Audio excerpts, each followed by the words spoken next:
የብልጽግና አገዛዝ በትግራይ ክልልና በኢትዮጵያ ሱዳን አዋሳኝ አካባቢዎች ተከታታይ ጥቃት ማድረሱ ተሰማ።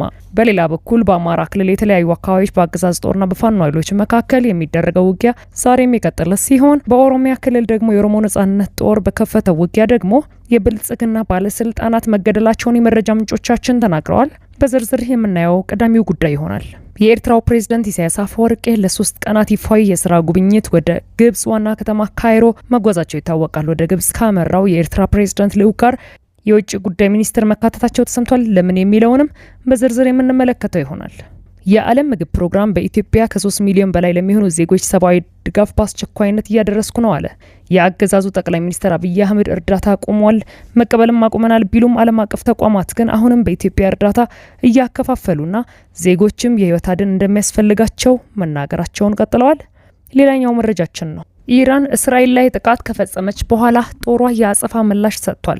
የአሜሪካ ፕሬዝዳንት ዶናልድ ትራምፕ ደግሞ እስራኤልና ኢራን አሁኑኑ መታኮስ ማቆም አለባቸው ሲሉ ትራምፕ ጨምሮ ኔታንያሁ ስምምነቱን ከመቀበል ውጭ አማራጭ የላቸውም ብለዋል። ሁቲ ደግሞ እስራኤል በቀይ ባህር ላይ የምታደርገው እንቅስቃሴን አግጃለሁ ብለዋል። ሰላም ጤና ይስጥልኝ ክቡራን አድማጮች፣ አብራችሁን ስትቆዩ እነዚህና ሌሎች መረጃዎችን ታደምጣላችሁ። ለቻናላችን አዲስ ከሆኑ ሰብስክራይብ በማድረግ እንዲሁም ቪዲዮንም ላይክ በማድረግ ጀምሩ። በቀጥታ ወደ ዝርዝር መረጃው። የብልጽግናው አገዛዝ በትግራይ ክልልና በኢትዮጵያና ሱዳን አዋሳኝ አካባቢዎች ተከታታይ ጥቃት ማድረሱ ተሰማ። በሌላ በኩል በአማራ ክልል የተለያዩ አካባቢዎች በአገዛዝ ጦርና በፋኖ ኃይሎች መካከል የሚደረገው ውጊያ ዛሬም የቀጠለ ሲሆን በኦሮሚያ ክልል የኦሮሞ ነጻነት ጦር በከፈተው ውጊያ ደግሞ የብልጽግና ባለስልጣናት መገደላቸውን የመረጃ ምንጮቻችን ተናግረዋል። በዛሬው ዕለት ሰኔ 1 2018 ዓ.ም የብልጽግና አገዛዝ ሳምንት ባለሞላ ጊዜ ውስጥ ለሁለተኛ ጊዜ በትግራይ ኃይሎች ላይ ተከታታይ የድሮን ጥቃት ማድረሱ ተሰምቷል። አገዛዙ ዛሬ ሰኔ 1 2018 ዓ.ም በኢትዮጵያና ሱዳን አዋሳኝ የሁመራ ቀጠናዎች ሽሬንና በተባለ አካባቢ የትግራይ ኃይሎች ላይ ያነጣጠረ የአየር ጥቃት መፈጸሙን የሚዲያችን የመረጃ ምንጮች ተናግረዋል። የብልጽግናው አገዛዝ ባለፉት 4 ቀናት ብቻ በትግራይ ኃይሎች ላይ የድሮን ጥቃት ሲፈጽም ይህ ለሶስተኛ ጊዜ ነው ያሉት የመረጃ ምንጮች በተለይ በሽሬና የተፈጸመው ጥቃት በኢትዮጵያና ሱዳን መካከል የዲፕሎማሲን መካረር የሚጨምር ነው ሲሉ ስጋታቸውንም ገልጸዋል። የመረጃ ምንጮቻችን አክለው ያገዛዙ የድሮን ጥቃት ከሰሞኑ ከትግራይ ተነስተው ወደ ሽሬና ገብተዋል የተባሉ የትግራይ ኃይሎችን አርሚ 13 አባላት ላይ ያነጣጠረ ሳይሆን እንዳልቀረም አክለው ተናግረዋል።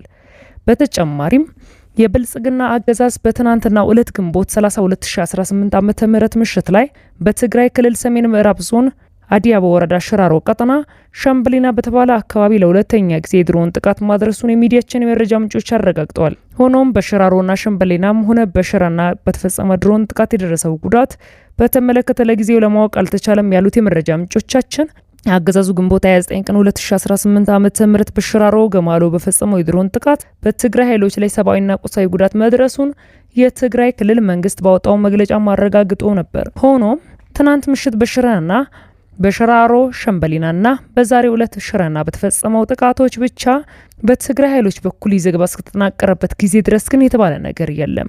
የብልጽግናው አገዛዝ በኩሉ በሽራሮም ሆነ በሽሬና የተፈጸመውን የድሮን ጥቃቶች በተመለከተ እስካሁን በግልጽ ያለው ነገር የለም።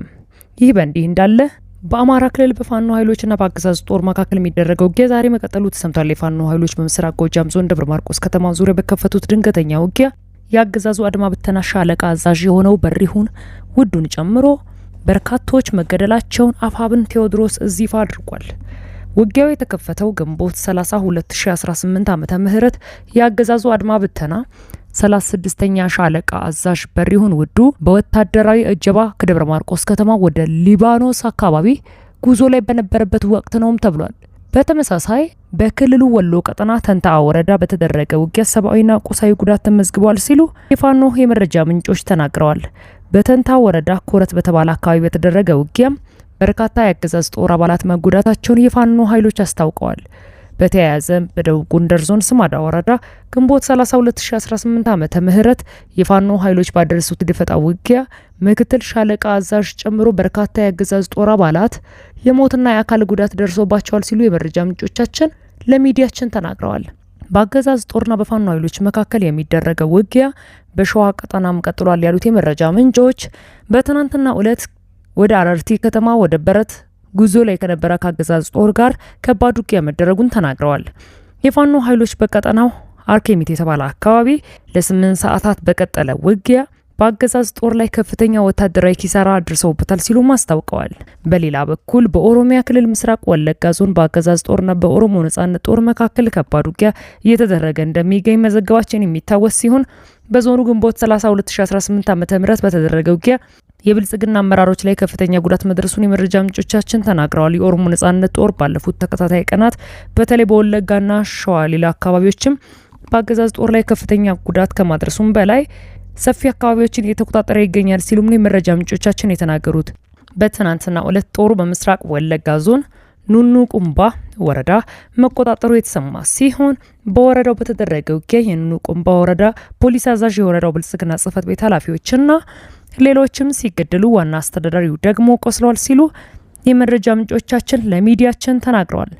ይህ በእንዲህ እንዳለ የኤርትራው ፕሬዝዳንት ኢሳያስ አፈወርቂ ለ3 ቀናት ይፋዊ ጉብኝት ወደ ግብጽ ካይሮ መጓዛቸው ይታወቃል። ባለፉት ጥቂት ዓመታት ከግብጽ ጋር ያላቸውን ግንኙነት እየተጠናከረ የመጣው የኤርትራው ፕሬዝዳንት ኢሳያስ አፈወርቂ ይፋዊ ስራ ጉብኝት ወደ ካይሮ ሲያመሩ በዚህ ዓመት ይህ ለሁለተኛ ጊዜ ነው። ኢሳያስ አፈወርቂ ወደ ግብጽ ያመሩት እሁድ ግንቦት 30 2018 ዓ.ም ሲሆን ከፕሬዝዳንት አልሲሲ ጋር በሁለትዮሽ ግንኙነት፣ በቀጠናዊ ደህንነት፣ በአፍሪካ ቀንድና በመካከለኛው ምስራቅ ጉዳዮች ላይ ይወያያሉም ተብሎም ተገልጿል። ስለ ፕሬዝዳንቱ ጉብኝት በኤክስ ገጻቸው ላይ የጻፉት የሀገሪቱ ማስታወቂያ ሚኒስተር የሁለቱም መሪዎች ውይይት በአፍሪካ ቀንድ፣ የቀይ ባህር ደህንነትና መካከለኛው ምስራቅ ባሉ መጠነ ሰፊ ለውጦች ዙሪያም እንደሚያተኩር ገልጸዋል። ወደ ግብጽ ካመራው የኤርትራ ፕሬዝዳንት ልዑክ ቡድን ውስጥ የውጭ ጉዳይ ሚኒስትራቸውም ተካተዋል።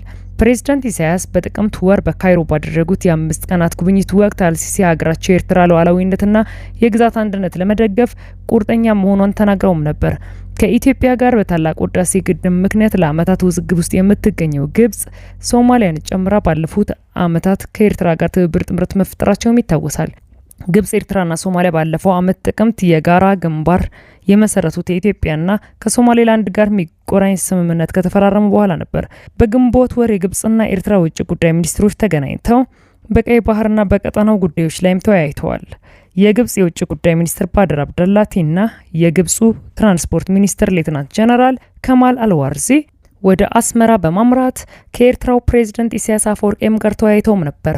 ከዚህ ውይይት በኋላ የግብጽ የውጭ ጉዳይ ሚኒስትር ባድር አብደላቲ የቀይ ባህር አስተዳደርና ደህንነት ጉዳይ በዋነኝነት የሚመለከተው የቀይ ባህር አጎራባች ሀገራትን ነው ብለውም ነበር። የኢትዮጵያን ባህር በር ፍላጎት ተከትሎ ከኢትዮጵያ በኩል ስጋት ተደቀነባት ኤርትራ ከፕሬዝዳንት አልሲሲ በኩል የድጋፍ ማረጋገጫ ያገኘች ሲሆን የውጭ ጉዳይ ሚኒስትሩ አስመራ በተገኙበት ወቅት ፕሬዝዳንቱ ይህን በድጋሚ እንዳረጋግጡላቸውም ተገልጿል። የአሁኑ የፕሬዝዳንት ኢሳያስ ጉብኝት የተሰማው በቀጠናው ከቀይ ባህር ጋር በተያያዘ ያለው ውጥረት በተካረረበት ወቅት ነው። ኢትዮጵያ የባህር በር ፍላጎቷ አጀንዳዋ ይፋ ካደረገች በኋላ ግብጽ ከወባ በሚመስል መልኩ እየተንቀሳቀሰች ነው ስትል ኢትዮጵያን መክሰሷን በውጭ ጉዳይ ሚኒስትሯ በኩል አሰምታለች። ቃል አቀባዩ ይህን ያሉት ታዲያ ቀይ ባህር ላይ የሚደረግ የትራንስፖርት እንቅስቃሴና የወደብ ትስስርን በተመለከተ ግብጽና ኤርትራ ስምምነት ከተፈራረሙ በኋላ ነው። ክቡራን አድማጮች ለሳቱ ያጠናቀርኩላችሁ መረጃ ይህን ይመስል ነበር። ከጥቂት ሰዓታት በኋላ በሌሎች መረጃዎች የመመለስ ይሆናል። እስከዚያው መልካም ቆይታ